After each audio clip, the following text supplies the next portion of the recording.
지금 손발이 차갑고 밤에 자주 깨고 아침에 이유 없이 피곤하시다면 이미 여러분의 혈관은 조용히 신호를 보내고 있는 겁니다.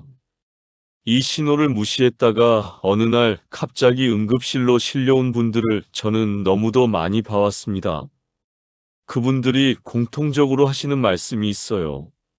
전날까지만 해도 괜찮았는데 아직 나이가 그렇게 많지도 않은데 건강검진에서 큰 문제 없다고 했는데 라는 말들이죠. 저는 35년간 혈관 건강과 노화 예방을 연구해온 박사 김태윤입니다. 오늘 여러분께 꼭 전해드리고 싶은 이야기가 있습니다.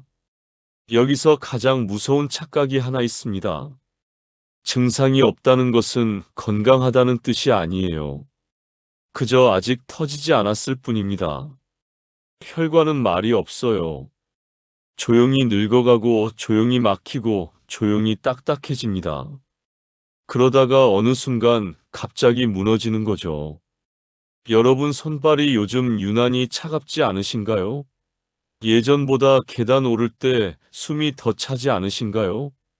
밤에 자다가 자주 깨고 아침에 일어나도 개운하지 않으신가요? 이런 것들을 그냥 나이 탓으로 넘기고 계시지는 않나요? 오늘 제가 말씀드릴 내용은 약도 아니고 병원 치료도 아닙니다.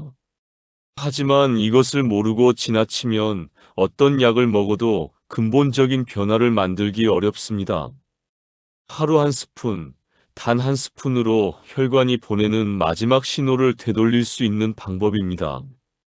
끝까지 들어보시고 여러분의 경험도 댓글로 꼭 나눠주세요. 저희 센터에 한 분이 오셨어요. 72세 이순자님이셨는데 혈압약도 잘 먹고 정기검진도 받고 계셨지만 뭔가 점점 기력이 떨어지는 느낌이라고 하셨어요. 손발은 여름에도 차갑고 밤에는 두세 번씩 깨고 아침이면 온몸이 무겁다고 했습니다. 검사 결과는 정상 범위였어요. 혈압도 약으로 잘 조절되고 있었고요. 그런데 제가 이순자님 손을 잡아봤을 때 정말 차가웠어요.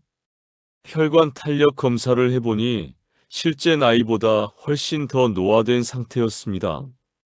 수치로는 정상이지만 혈관 자체는 이미 신호를 보내고 있었던 거죠.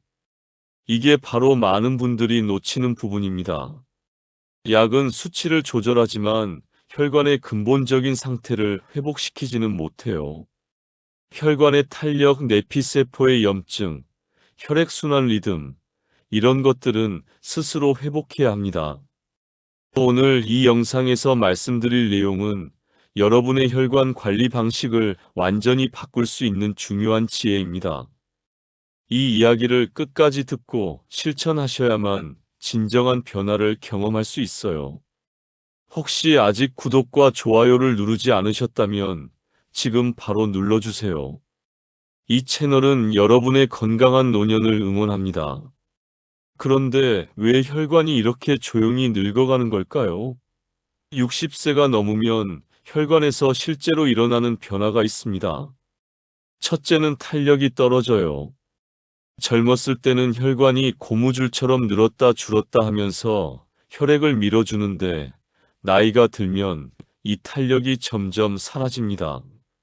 마치 오래된 고무줄이 딱딱해지는 것처럼요. 둘째는 미세염증이 늘어납니다. 혈관 안쪽 벽에 작은 상처들이 생기고 그 위에 노폐물이 쌓이기 시작해요. 이게 바로 동맥경화의 시작입니다.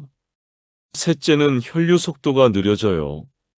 똑같은 양의 피가 도는데 속도가 느려지니까 손끝 발끝까지 혈액이 잘 안 가는 거죠. 이걸 집안 배관에 비유해 보면 쉽습니다. 새 집의 배관은 깨끗하고 탄력 있어서 물이 잘 나가죠. 그런데 20년, 30년 쓰다 보면 배관 안쪽에 녹이 슬고 찌꺼기가 쌓여서 물이 약하게 나오고 막히기도 합니다. 우리 혈관도 똑같아요. 증상이 없다는 것은 아직 완전히 막히지 않았다는 뜻이지 깨끗하다는 뜻이 아닙니다. 그래서 지금 이 순간부터 혈관을 돌보기 시작하셔야 해요. 뒤에 나올 하루 한 스푼의 습관을 모르시면 지금까지의 노력이 의미 없어질 수 있습니다. 그럼 이제 구체적으로 혈관이 무너지기 전에 보내는 신호들을 살펴보겠습니다. 뇌졸중은 절대 갑자기 오지 않습니다. 저는 이 말을 정말 강조하고 싶어요. 평범했던 일상이 하루 만에 무너진 것처럼 보이지만 사실 그 전에 이미 여러 신호가 있었던 겁니다. 68세 박영수님은 전날까지 시장도 보고 손주들도 돌보셨어요. 그런데 다음날 아침 갑자기 말을 못하시게 됐죠. 응급실로 가서 검사해 보니 뇌혈관이 막혀 있었습니다. 가족들은 너무 갑작스럽다고 하셨지만 제가 박영수님의 최근 몇 달을 여쭤봤더니 공통된 패턴이 있었어요. 손발이 계속 차가웠대요. 특히 여름에도 양말을 신고 주무셨고요. 밤에는 자주 깼고 아침에 일어나면 머리가 무겁고 피곤했답니다. 가끔 계단 오를 때 숨이 많이 차서 중간에 쉬어야 했고요. 이 모든 게 혈관이 보낸 신호였던 겁니다. 그런데 박영수님은 이걸 다 나이 탓으로 넘기셨어요. 60대, 70대면 당연히 이럴 수 있다고 생각하신 거죠. 많은 분들이 똑같은 실수를 하십니다. 손발 냉증도 나이 탓, 불면도 나이 탓, 만성 피로도 나이 탓이라고 생각하시는 거예요. 하지만 이건 나이의 문제가 아니라 혈관의 문제입니다. 나이가 들면 자연스럽게 혈관이 약해지는 건 맞지만 그 속도를 늦추고 회복할 수 있느냐 없느냐는 여러분의 선택에 달려 있어요. 그럼 혈압약이나 혈당약을 먹으면 되지 않냐고 물어보실 수 있어요. 물론 약은 중요합니다. 저도 필요한 분들께는 꼭 드시라고 말씀드려요. 그런데 약만으로는 충분하지 않아요. 약은 증상을 조절합니다. 혈압이 높으면 낮춰주고 혈당이 높으면 조절해주죠. 하지만 혈관 자체의 탄력을 되돌려주지는 못해요. 혈관 내피세포의 염증을 근본적으로 치유하지도 못하고 혈액순환 리듬을 정상화하지도 못합니다. 이걸 비유하자면 이래요. 낡은 배관에서 물이 새면 압력을 줄여서 물이 덜 새게 할 수는 있어요. 하지만 배관 자체를 새 것처럼 만들지는 못하죠. 약도 마찬가지입니다. 수치는 조절할 수 있지만 혈관 자체를 회복시키지는 못해요. 그래서 혈압 수치, 혈당 수치보다 더 중요한 게 혈관의 상태입니다. 혈관이 탄력 있고 깨끗하면 수치도 자연스럽게 안정되거든요. 반대로 혈관이 딱딱하고 염증이 있으면 약을 먹어도 계속 문제가 생깁니다. 여기서 하루 한 스푼이라는 전환점이 등장합니다. 많은 분들이 꿀을 그냥 단 음식으로만 생각하세요. 설탕 대신 먹는 천연 감미료 정도로만 알고 계시죠. 하지만 꿀은 단순한 단 음식이 아닙니다. 꿀 속에는 항산화 성분이 풍부하게 들어있어요. 이 항산화 성분이 혈관 내피세포를 보호합니다. 혈관 안쪽 벽에 생기는 작은 상처들을 치유하고 염증을 줄여주는 거죠. 또 꿀에는 칼륨이나 마그네슘 같은 미네랄이 들어있는데 이게 신경을 안정시키고 혈압 조절에도 도움을 줍니다. 가장 중요한 건 꿀이 약처럼 강하지 않다는 점이에요. 노년의 몸은 강한 자극을 잘 받아들이지 못합니다. 약은 효과가 빠르지만 부담도 크죠. 반면 꿀은 천천히 부드럽게 작용해요. 몸이 가장 안전하게 받아들일 수 있는 회복 도구인 겁니다. 제가 만난 많은 분들이 꿀을 꾸준히 드시면서 몸의 변화를 느꼈다고 말씀하세요. 처음에는 아주 작은 변화부터 시작됩니다. 손발이 조금씩 따뜻해지는 느낌이 들고요. 밤에 깊게 자는 날이 늘어나고 아침에 일어날 때 몸이 덜 무겁다고 하세요. 계단을 오를 때도 예전보다 숨이 덜 차고 하루 종일 활동해도 피곤함이 덜하다고 합니다. 거울을 보면 얼굴빛도 좋아진 것 같고요. 이런 변화들은 수치로 나타나지 않아요. 건강검진에서도 잡히지 않죠. 하지만 몸은 거짓말을 하지 않습니다. 73세 정명희님 이야기를 들려드릴게요. 정명희님은 혈압약도 먹고 계셨고 정기검진도 빠짐없이 받으셨어요. 그런데 늘 기력이 없고 손발이 차가웠습니다. 저녁만 되면 온몸이 무겁고 피곤해서 일찍 누우셨는데 밤에는 자다가 두세 번씩 깨곤 했어요. 저는 정명희님께 하루 한 스푼의 꿀을 권해드렸어요. 아침에 일어나서 미지근한 물에 타서 드시라고 했죠. 처음 일주일은 큰 변화가 없었대요. 그런데 2주 정도 지나니까 손발이 조금 덜 차가운 것 같다고 하셨어요. 한 달쯤 지났을 때는 밤에 깨는 횟수가 줄었답니다. 전에는 두세 번 깼는데 이제는 한 번 깨거나 아예 안 깨는 날도 있다고 하셨죠. 2달째부터는 아침에 일어날 때 몸이 가볍고 하루 종일 기분이 좋다고 하셨어요. 가장 놀라운 건 주변 사람들이 먼저 알아봤다는 거예요. 동네 친구분들이 정명희님께 요즘 얼굴이 좋아졌다고, 표정이 밝아졌다고 말씀하셨대요. 딸도 엄마 목소리가 전보다 힘이 있다고 했고요. 본인은 천천히 변화를 느꼈는데 주변에서 먼저 알아챈 거죠. 지금 정명희님은 꿀을 거의 2년째 드시고 계세요. 혈압약은 여전히 드시지만 약의 용량을 조금 줄였고요. 무엇보다 삶의 질이 완전히 달라졌다고 합니다. 아침에 눈 뜨는 게 즐겁고 하루하루가 가볍다고 하셨어요. 이게 바로 제가 말씀드리고 싶은 변화입니다. 극적인 치료가 아니라 일상의 작은 회복이에요. 혈관이 조금씩 탄력을 되찾고 혈액순환이 조금씩 좋아지면서 삶의 질이 달라지는 거죠. 그럼 이제 더 구체적으로 꿀을 어떻게 드셔야 하는지 말씀드리겠습니다.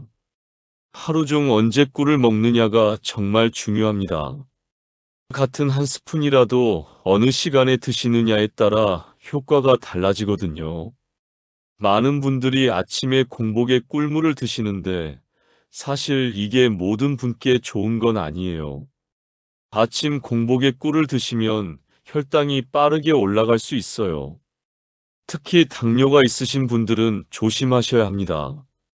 물론 소량이라면 괜찮지만 공복보다는 식사 후 30분 정도 지나서 드시는 게 더 안전해요. 낮 시간에는 피로가 쌓일 때 꿀을 드시면 좋습니다. 오후 3시에서 4시 사이, 점심 먹고 좀 지나서 졸음이 오고 기력이 떨어질 때가 있죠. 이때 따뜻한 물에 꿀 한 스푼을 타서 천천히 드시면 에너지가 회복되면서도 혈당 부담이 적어요. 그런데 제가 가장 추천드리는 시간은 잠들기 1시간에서 30분 전입니다. 왜냐하면 혈관은 잠들었을 때 가장 많이 회복되거든요. 우리 몸은 잠을 자는 동안 세포를 재생하고 손상된 부분을 치유해요. 이때 꿀의 항산화 성분과 미네랄이 혈관 회복을 도와주는 거죠. 또 꿀에 들어있는 당분이 멜라토닌 분비를 도와서 숙면에도 좋아요. 밤에 자주 깨시는 분들은 자기 전에 따뜻한 물에 꿀을 타서 천천히 드셔보세요. 처음엔 큰 차이를 못 느끼실 수도 있지만 일주일 정도 계속하시면 잠의 질이 달라지는 걸 느끼실 거예요. 그럼 체질별로 어떻게 드셔야 하는지 말씀드릴게요. 고혈압이 있으신 분들은 꿀에 들어있는 칼륨이 도움이 됩니다. 칼륨은 나트륨 배출을 도와서 혈압 조절에 좋거든요. 하지만 너무 많이 드시면 안 돼요. 하루 한 스푼, 많아도 2스푼 정도만 드세요. 혈당이 불안하신 분들은 더 조심하셔야 해요. 꿀도 당분이니까요. 공복에는 절대 드시지 마시고 식사 후에 아주 소량만 드세요. 처음에는 반 스푼부터 시작하셔서 몸이 어떻게 반응하는지 지켜보시는 게 좋습니다. 혈당 측정기가 있으시면 꿀을 먹기 전으로 재보시고요. 손발이 차가우신 분들한테는 꿀이 정말 좋아요. 혈액순환을 도와주거든요. 이런 분들은 따뜻한 물에 꿀을 타서 천천히 드시면서 몸을 따뜻하게 해주세요. 생강차나 대추차에 꿀을 넣어 드셔도 좋고요. 반대로 몸에 열이 많으신 분들도 계세요. 얼굴이 자주 붉어지고 땀을 많이 흘리시는 분들이죠. 이런 분들은 미지근한 물이나 살짝 차가운 물에 꿀을 타서 드시면 돼요. 너무 뜨거운 물은 피하시고요. 위장이 약하신 분들은 꿀을 공복에 드시면 속이 쓰릴 수 있어요. 식사 후에 드시거나 우유나 두유에 타서 드시면 부담이 적습니다. 처음엔 조금씩 시작하셔서 몸이 적응하는 걸 기다리세요. 여기서 정말 중요한 주의사항을 말씀드릴게요. 모든 사람에게 같은 방법은 없습니다. 누구한테 좋다고 해서 무조건 따라 하시면 안 돼요. 여러분 몸이 가장 정확한 답을 알고 있어요. 조금씩 시도해 보시면서 내 몸에 맞는 방법을 찾으셔야 합니다. 그리고 꿀을 조심해야 할 분들도 계세요. 당뇨가 심하신 분, 혈당 조절이 잘 안 되시는 분들은 반드시 전문가와 상담하신 후에 드세요. 1세 미만 아기한테는 절대 주시면 안 되고요. 꿀 알레르기가 있으신 분들도 당연히 피하셔야죠. 흔히 저지르는 실수도 알려드릴게요. 첫째, 뜨거운 물에 꿀을 타시는 분들이 많은데 이러시면 안 돼요. 60도 이상의 뜨거운 물에 꿀을 넣으면 영양 성분이 파괴됩니다. 미지근한 물, 체온 정도의 물에 타서 드세요. 둘째, 너무 많이 드시는 거예요. 좋다고 해서 하루에 서너 스푼씩 드시면 오히려 혈당만 올라가요. 하루 한 스푼, 많아도 두 스푼이 적당합니다. 꾸준함이 중요하지 양이 중요한 게 아니에요. 셋째, 가짜 꿀을 드시는 경우가 있어요. 시중에 파는 꿀 중에는 설탕물을 섞은 것도 많거든요.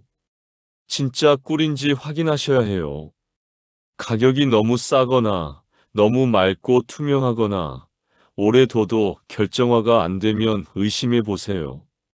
넷째, 금속 수저로 꿀을 떠먹는 분들이 계신데 가능하면 나무 수저나 플라스틱 수저를 쓰세요. 금속과 반응해서 꿀의 성분이 변할 수 있거든요. 좋은 것도 잘못 쓰면 독이 됩니다. 꿀은 분명 좋은 식품이지만 제대로 알고 드셔야 해요. 내 몸 상태를 먼저 파악하시고 적당한 양을 적절한 시간에 드시는 게 가장 중요합니다. 그럼 이제 오늘 내용을 정리하면서 마무리하겠습니다. 오늘 우리가 나눈 이야기를 정리해 볼게요. 많은 분들이 혈관 건강을 그냥 나이 탓으로 넘기세요. 손발이 차갑고 밤에 자주 깨고 계단 오를 때 숨이 차도 당연한 일이라고 생각하시죠. 하지만 이건 당연한 게 아니라 혈관이 보내는 신호입니다. 잘못된 상식은 이거예요. 증상이 없으면 건강하다, 약만 먹으면 된다, 나이 들면 어쩔 수 없다, 이런 생각들이죠. 하지만 올바른 관리는 다릅니다. 신호를 놓치지 않고 혈관 자체를 회복시키고 작은 습관으로 매일 돌보는 거예요. 혈관을 잘못 관리하면 어떻게 될까요? 어느 날 갑자기 뇌졸중이 올 수 있어요. 평생 후유증을 안고 살거나 가족들한테 짐이 될 수도 있죠. 삶의 질이 완전히 무너지는 겁니다. 응급실에 실려가서 후회해도 이미 늦어요. 반대로 제대로 관리하면 어떨까요? 손발이 따뜻해지고 밤에 깊게 자고 아침에 가볍게 일어날 수 있어요. 하루하루가 활력 있고 주변 사람들이 얼굴이 좋아졌다고 말해줘요.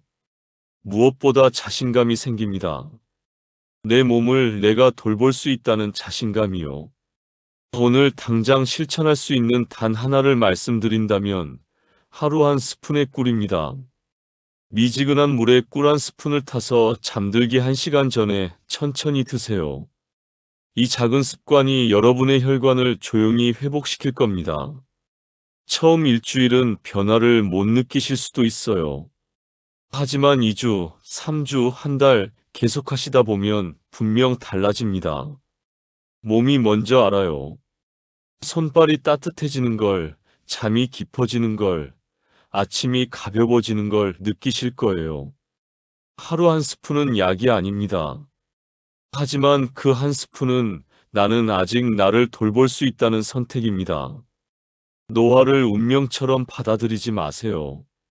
노화는 관리할 수 있는 과정이에요. 여러분 손안에 그 열쇠가 있습니다. 오늘 영상이 도움이 되셨다면 꼭 구독과 좋아요 눌러주시고 주변 어르신들께도 공유해주세요. 건강은 혼자만 챙기는 게 아니라 함께 나눠야 해요. 여러분의 경험도 댓글로 나눠주시면 정말 감사하겠습니다. 저는 35년간 혈관 건강을 연구해온 박사 김태윤입니다. 여러분의 건강한 노년을 진심으로 응원합니다. 오늘 말씀드린 내용은 일반적인 건강 정보이며 개인의 건강 상태에 따라 다를 수 있으니 필요하시면 전문가와 상담하세요. 다음 영상에서 또 만나요. 건강하세요.